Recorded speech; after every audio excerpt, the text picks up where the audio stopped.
Hi, Baba. She's on fire. She's on fire. She's just like, We like each other a lot. one of the best gifts. So, hello mga chikadoras! This is me, Yola Chika, ang chakador, ang kapitbahay ni Marites pagdating sa Showbiz Chismis. At ito na naman, may paayuda na naman sa atin ng icon ni mga chikadoras dahil kamakailan nga lamang sa finale MediaCon ng Lavender Fields ay parang, oh my God, wala na! Respeto naman sa walang may jowa, Ekonin. Sobra naman na kayo. Nakaka-engget na. Ay, Parang may question siya kanina. Diba? Super naiinggit na talaga. Titigan niyo pa lang, oh. Diba? Itong titig ni Eko kay Janine, akala mo na matutunan naman si Janine. Grabe naman, akala mo naman mawawala si Janine sa paningin ni Eko kung makatitig. Pinigilan. Di ba mga chikadoras, nakakatuwa naman ng Eko. Super kinikilig talaga ako, lalo na nung parang tinanong si Eko kasi, ito na, napanood mo ba yun? Tinanong kasi itong si Eko kung girlfriend niya ba itong si Nini. Siyempre sabi ni Eko, Nini, girlfriend daw ba kita? Ganyan pa, gumaganon pa si Eko, Diyos ko. And siyempre, ang daming mga nag-comment na parang napaka-gentleman daw ni Eko, napaka-respeto niya, kasi ayaw niyang pangunahan si Janine. Kasi di ba usually, yung mga artist ng babae, kapag tinatanong, kung boyfriend mo na ba si ganito, ganyan, and since sinasagot nila, dapat hindi akong sasagot, dapat yung boy. Kay Eko naman, gusto niya siguro ay kasama niya si Janine, nandoon silang dalawa, sasagot doon, di ba? Kaya naman, ayaw niyang pangunahan, itong si Miss Janine itong si Miss Janine, ano ba yan? Tsaka na nga, bulol pa. Ayan, ayaw niyang pangunahan nga itong si Miss Janine. So, gusto niya na, siguro ready na sila. Ready? Siguro gusto niya na parang, kapag sinila yun, is ready na sila. Diba? O, ito nakakagiling naman. Syempre, ito naman si Nini, tinanong din kung bakit Baba ang tawagan nila ni Eko. Syempre, ito naman si Janine, parang, kasi, ano ba? Parang ganun. Parang gusto niya na nasa tabi niya din si Eko kapag dapat sila daw yung sasagot dun Diba? Dapat kasi, pag tinatanong nyo, silang dalawa. Diba? Anong sagot ni Janine? Yung parang mas magaan lang. Ayun, magaan lang daw silang dalawa. Diba? Magaan lang yung pagsasama nila. Diba? Kapag, Baba, oh my God.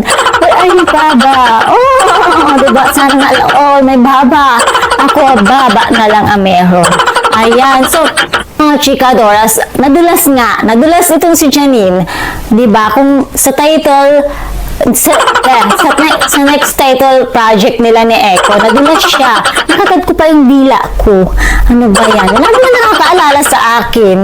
Bakit? Sino naman nakakaalala sa akin? Wala naman. Diba? So yun nga, nadulas itong sa... Tapos, ang cute na reaction ni Miss Janine. Pero, kilig pa. Mga gano'n, ang cute talaga ng reaction. Tuwang-tuwa ako. Ilang beses kong pinanood dyan, mga 1 million times. Diba? Or like na like ko yung reaction kasi niya, diba? And, ayun, ang ganda naman kasi ni Miss Janine. Grabe, ang fresh niya. And now, itong si Eko din, super fresh din ni Eko. Ayan, ni Eko. Ang fresh nilang dalawa, super bagay na bagay, diba? And, nakaka-excite yung, next project nila. Sinensor yung yung sinabi ni Janine. Kasi nga, secret pa daw ata. So, nadulas lang itong si Miss Janine. So, binuking mo, Janine, ang inyong sarili. Ayan. Binuking ni Miss Janine. So, nakakatuwa naman.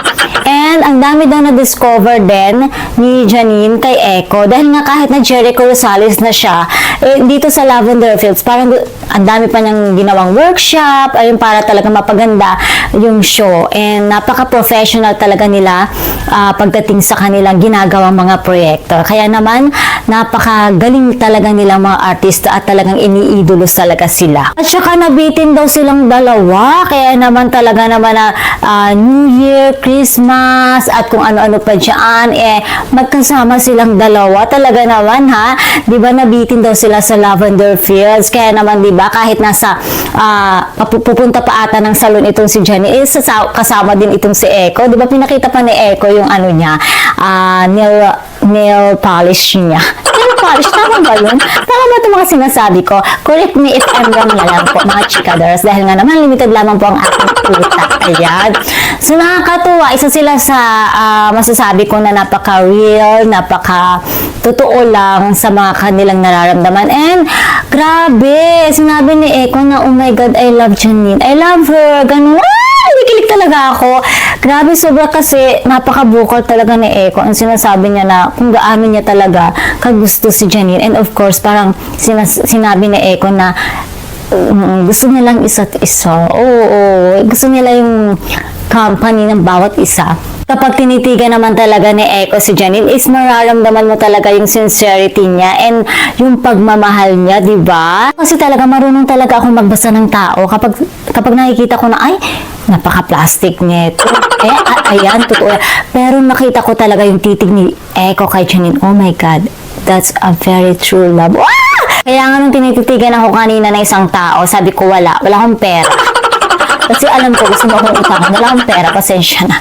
Ayun. At ito pa ang chika, mga chikadoras. Pahinga daw muna si Janine Gutierrez sa mga kontrabida roles niya. Kahit ano naman talagang ibigay na role kay Miss Janine Gutierrez ay talaga na mga bagay na bagay ito sa kanya, di ba? At kaabang-abang. Ayan. Kaya ng mga chikadoras, abangan pa natin ang Ekonin sa kanilang mga susunod na projects.